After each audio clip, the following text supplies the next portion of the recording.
নূহ আলাইহিস সালামের 4 সন্তান ছিল। কয় সন্তান? এক সন্তানের নাম হচ্ছে হাম। কি নাম? হাম। হাম ছিল একটু কালো বর্ণের। হামকে দিয়ে আফ্রিকার কন্টিনেন্টে যত মানুষ দেখছেন ব্ল্যাক স্কিনের, কালো স্কিন, এরা সবাই হামের বংশধর। মজা না বিষয়টা? মানুষের অস্তিত্ব পৃথিবীতে, ইতিহাস, এগুলো খুব ইন্টারেস্টিং টপিক। ইতিহাস পড়তে থাকলে আপনি ডুবে যাবেন।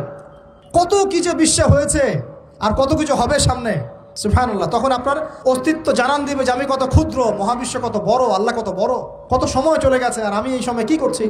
এক ভাইয়ের নাম শাম। এই শামকে কেন্দ্র করে এই আরবের যে মানুষগুলো আছে, আরব, অ্যারাবিয়ান, এরা শামের বংশধর। আরেক ভাইয়ের নাম ইয়াফাস। কি নাম? ইয়াফাস। ইয়াফাসের বংশধর হচ্ছে পশ্চিমারা, মানে রোমক যারা, তারা। আরেক ভাইয়ের নাম ছিল কেনান। কি নাম?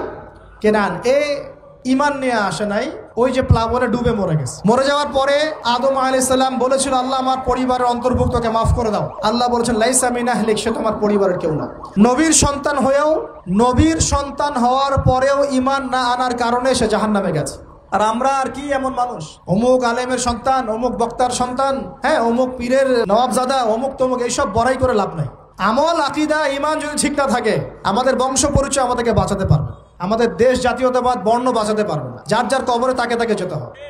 নিজের আমল নিয়ে ফিকির করেন, নিজের কবর নিয়ে ফিকির করেন, অন্যের দিকে চোখ দেওয়া বন্ধ করেন, আগে নিজের কবরে ফিকির করেন। আল্লাহ পাক সবাইকে তৌফিক এনায়েত করুন বলিয়া। যারা বুদ্ধিমান তারা নিজেকে নিয়ে ব্যস্ত থাকে, যারা অহংকারী, উদ্ধত, এরা মানুষের পিছনে পড়ে থাকে। আল্লাহ পাক আমরা সবাইকে নিজের চেহারা আয়নায় দেখার তৌফিক দান করুন।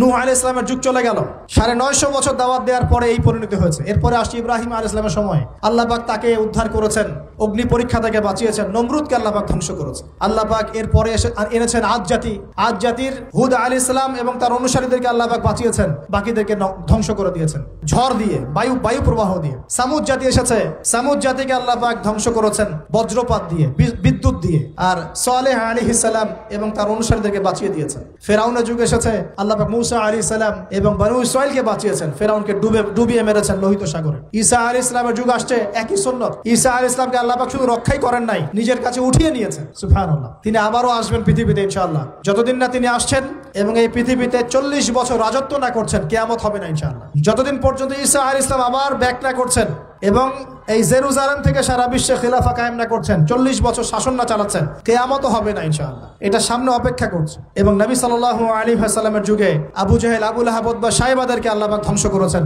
আল্লাহর নবী এবং সাহাবীদেরকে আল্লাহ পাক সম্মানিত করেছেন। আপনি কি পুরো হিস্ট্রির মধ্যে একটা সুন্নত দেখতে পাচ্ছেন, কমন সুন্নত? কি সুন্নত? প্রত্যেক যুগে যুগে যারাই আল্লাহর ওই যে বিধান মেনে চলেছে, সমকালীন নবী রাসূলদের আনুগত্য করেছে, আল্লাহ পাকের আনুগত্য করেছে, আল্লাহ পাক তাদেরকে উদ্ধার করেছেন দুনিয়াতেও পরকালে। প্রত্যেক যুগে যুগে যারাই আল্লাহকে মানে নাই, রাসূলকে মানে নাই, আল্লাহর আসমানি কিতাবকে মানে নাই, বিরুদ্ধাচরণ করেছে, কুফরি করেছে, শিরক করেছে, আল্লাহ পাক সবাইকে ধ্বংস করে দিয়েছেন, কারো কোনো পরোয়া করেন না। এই সিলসিলা আজও অব্যাহত আছে, আগামীতেও থাকবে ইনশাআল্লাহ। এখন আমরা যারা এখন বেঁচে আছি, আমরা নবী সাল্লাল্লাহু আলাইহি ওয়াসাল্লামের ইন্তেকালের প্রায় 1450 বছর পরের মানুষ। আল্লাহর নবী এসেছেন এমন সমাজে, যে সমাজে শিরকের পাপ চলছে, সুদের পাপ চলছে, দুর্নীতি চলছে, আপনার কন্যা সন্তানকে জীবিত হত্যা করা হচ্ছে, আপনার মাদক দ্রব্যের সয়লাভ চলছে, মেয়েদের অধিকার দেওয়া হচ্ছে না, হ্যাঁ, গোত্রীয় হানাহানি চলছে। ওই সমাজটাকে তিনি 23 বছরের মধ্যে পাল্টে ফেললেন। কত বছর? 23 বছর। কিভাবে পাল্টালেন? উত্তর, তিনি প্রথমে জ্ঞানের চর্চা করেছেন। কিসের চর্চা? জ্ঞানের। আল্লাহ পাক প্রথম ওহী নাযিল করেছেন, ইকরা বিসমি রাব্বিকাল্লাযী খালাক, পড়ুন আপনার রবের নামে যিনি আপনাকে সৃষ্টি করেছেন। নবী সাল্লাল্লাহু আলাইহি ওয়াসাল্লাম, সাহাবীগণ কোরআনের 6টা হক আদায় করেছেন। কয়টা হক? 6টা। তারা কোরআন পড়া শিখেছেন। আমরা সবাই কোরআন পড়া শিখবো তো ইনশাআল্লাহ? তারা কোরআনের অর্থ শিখেছেন। আমরা কোরআনের অর্থ শিখবো তো ইনশাআল্লাহ? তারা কোরআনের আদেশগুলো মেনেছেন।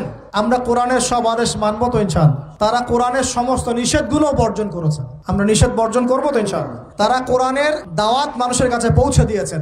আমরা কোরআনের দাওয়াত দিব তো ইনশাআল্লাহ? এবং 6 নাম্বার, তারা কোরআনের বিধানগুলোকে বাস্তবায়ন করেছেন।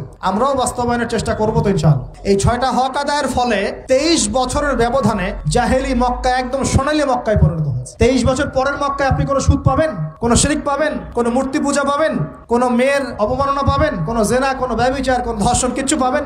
23 বছর পরের মক্কায় কোনো পাপ পাবেন না। কিভাবে সমাজ পরিবর্তন হলো?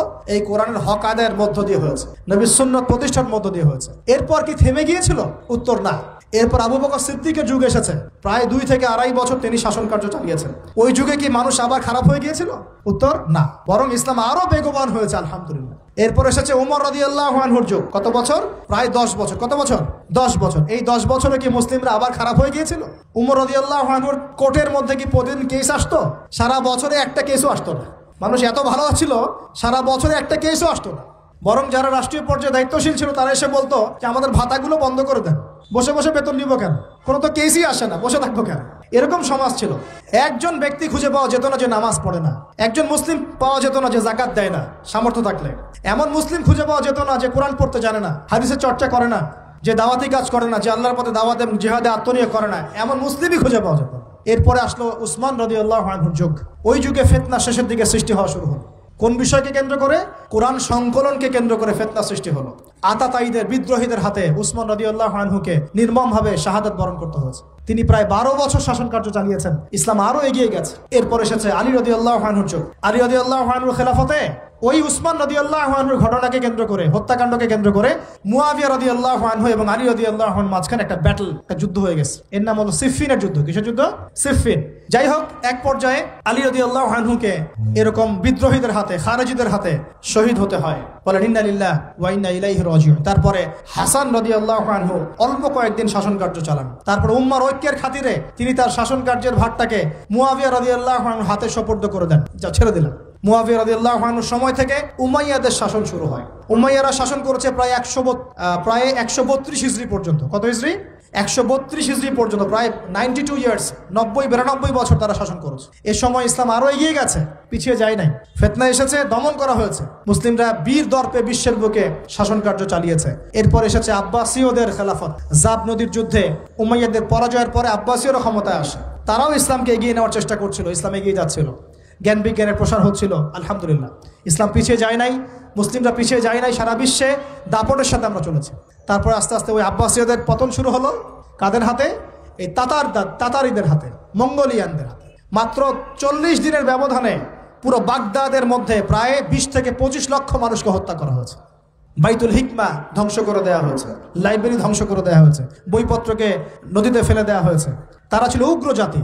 মঙ্গোলিয়ানদের নাম শোনেন নাই? হালাকু খান নাম শুনেছেন? চেঙ্গিস খান, হালাকু খান নাম শোনেন নাই? ওদের হাতে মুসলিমদের ব্যাপক দমন পীড়ন সহ্য করতে হয়েছে। এভাবে যুগে যুগে তারপর ক্রুসেডাররা আসছে। ক্রুসেড, 1টা 2টা 3টা ক্রুসেড হচ্ছে। আস্তে আস্তে উসমানীয়দের রাইজিং হয়েছে, ফাতেমি খেলাফত এসেছে, মামলুকদের শাসন এসেছে। এদিকে মোগলরা শাসন করেছে, কর্ডোভার দিকে আব্দুর রহমান তারা শাসন করেছে। মানে এক কথায় সারা বিশ্বে মুসলিম শাসন ছিল। অটোমান এম্পায়ার 1923 এই সময়ের দিকে, 1914 থেকে 1923 এই সময় পর্যন্ত অটোমান এম্পায়াররাই বিশ্বে ছিল। তারপর প্রথম বিশ্বযুদ্ধে যখন তারা রাশিয়ার পক্ষ নেয়, এরপরে ব্রিটেন যখন জয়লাভ করে, এই সময় থেকে মুসলিমদের ডমিনেটেড হওয়ার সময়টা শুরু হয়েছে। তারপরে মুসলিমরা আস্তে আস্তে রাষ্ট্র ভাগ করে ফেলেছে।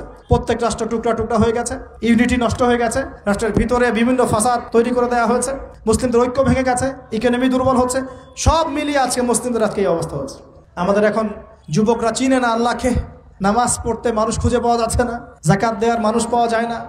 রমজান মাসে পার্ট টাইম রোজা রাখে, পার্ট টাইম তারাবি পড়ে, পার্ট টাইম জুমায় আসে, পার্ট টাইম ঈদে নামাজ পড়ে। প্রজন্ম আস্তে আস্তে এই জায়গায় চলে আসছে। আল্লাহকে চিনে না, রাসূলকে চিনে না, ইসলামের হিস্ট্রি জানে না, আমাদের শেকড় জানে না। এমনি এমনি হয়নি, লাস্ট 100 বছরে এই জায়গায় আমরা আসছি। লাস্ট 100 বছরের হিস্ট্রি ভালো করে পড়ে দেখবেন, বলার সময় নাই এখানে। লাস্ট 100 বছরের হিস্ট্রি পড়ে দেখবেন যে জায়গায় আমরা ছিলাম সেখান থেকে একদম তলানিতে নেমে চলে আসছি।